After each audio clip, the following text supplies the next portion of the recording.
오늘의 글로벌 경제 이슈를 쉽고 빠르게 알려드리는 더구르 인사이트 시간입니다. 현대자동차의 러시아 공장이 매각 초읽기에 들어갔습니다. 현지 대규모 딜러 네트워크 보유사 아빌론홀딩사나 AGR로 넘어간다는 건데요. 일각에서는 생산시설 임대 가능성도 제기됐지만 현지 사정을 고려해 결국 현대차는 매각을 택한 것으로 보이네요. AGR은 폭스바겐 그룹 러시아 자회사의 새 이름으로 러우 전쟁으로 폭스바겐이 현지 철수를 결정하면서 아빌론이 인수했죠. 현대차의 상트페테르부르크 공장은 연산 23만 대 규모로 투싼과 팰리세이드 등을 생산해 러시아에 공급하는 현대차의 핵심 해외 생산 거점 중 하나입니다. 하지만 현대자동차의 지난달 러시아 점유율이 사실상 제로인 것으로 나타났는데요. 7일 러시아 연방 통계청인 유럽 비즈니스 협회에 따르면 현대차는 전년 대비 99.9% 증발한 6대를 기록하며 0.01% 점유율이라는 안타까운 수치를 기록했습니다. 러우 전쟁의 여파로 지난해 3월 가동이 중단되면서 생산과 판매망이 붕괴한 데 따른 것이죠. 이렇게 러시아를 넘겨준 현대자동차 그리고 글로벌 자동차 산업은 향후에 어떻게 될까요? 조태현 기자가 알아봤습니다.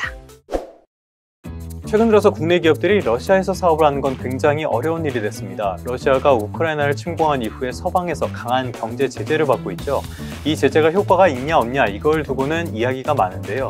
어찌됐든 우리나라도 서방에 속한 나라라고 볼 수 있으니까 러시아에서 사업을 하는 거는 쉽지 않은 일이 됐습니다. 제가 러시아에 출장 왔던 게 8년 전 일이거든요. 당시에만 해도 러시아 어딜 가나 현대차를 쉽게 찾아볼 수 있었어요. 이렇게 우리나라 차들에 대한 시장의 인지도나 위상이 굉장히 높았는데 이게 한순간에 많이 달라졌다, 많이 무너졌다 라고 평가를 해볼 수가 있겠습니다. 이거를 보여주는 게 이 기사죠. 8월에 현대차의 시장 점유율이 0%대에 그쳤다고 합니다. 기아차는 1%대에 불과했어요. 전년 대비 99.9%나 줄었다는데 그러면 몇 대나 팔았냐? 현대차의 지난달 판매량이 6대랍니다. 하루 판매량이 6대라고 해도 굉장히 심각한 상황, 판매 전략을 다시 한번 살펴봐야 될 그런 상황이라고 할 수 있는데 한 달에 6대라면 굉장히 심각하다라고 평가를 해볼 수가 있겠죠. 당연히 러시아 사업을 어떻게 정리를 해야 될까? 이런 논의가 나올 수밖에 없는 상황이라고 판단해 볼 수가 있겠습니다. 그런데 이렇게 러시아에서의 위상이 한순간에 박살이 난 게 꼭 나쁜 일이 되는 것만 같지는 않습니다. 물론 러시아 쪽이 아쉽긴 하지만 그래도 다른 곳에서 기회를 찾고 있다는 뜻이에요. 이거는 관세청에서 내놓은 9월 초반 수출입 현황인데요. 여기에 보시면요. 워낙 반도체의 비중이 크다 보니까 반도체가 이렇게 30% 가까이 줄어든 게 전체 수출 감소에 영향을 미쳤습니다. 거기에 석유 제품, 그리고 자동차 부품, 정밀기계 이런 것들도 별로 안 좋았어요. 그런데 반대로 승용차 보시면은 30%가 넘게 1년 전보다 30% 넘게 늘어난 걸 확인할 수가 있죠. 또 선박도 이만큼이나 많이 늘었습니다.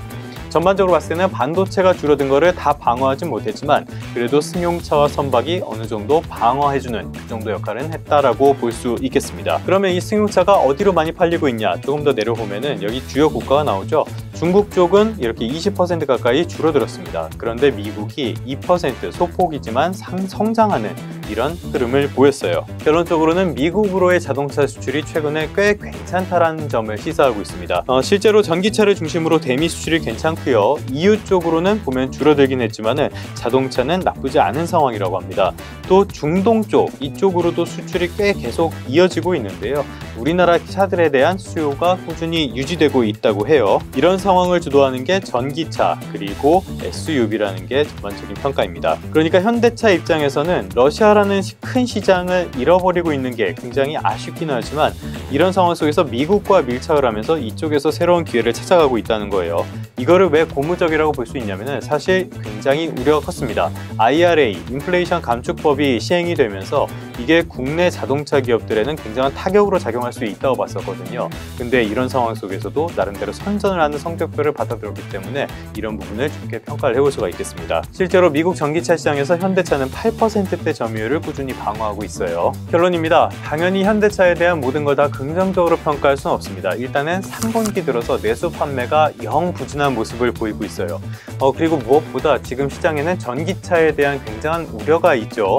일단은 국내 시장에서 전기차 침투율이 낮은 편입니다. 이거는 당장 안방에서 안정적인 성적을 거두기가 쉽지 않다는 뜻이고요. 전기차 시장 자체도 예상보다 빠르게 둔화하고 있다는 점도 문제점으로 꼽을 수가 있겠습니다. 그래서 최근에 보이는 소식이 현대차 그룹이 인도나 아세안 쪽에 공을 들이고 있다, 이런 소식이거든요. 당장 아세안을 보면요, 아세안 쪽에서는 일본 차의 점유율이 굉장히 강합니다. 도요타가 강세를 보이고 있는데 이쪽에는 전기차가 없어요.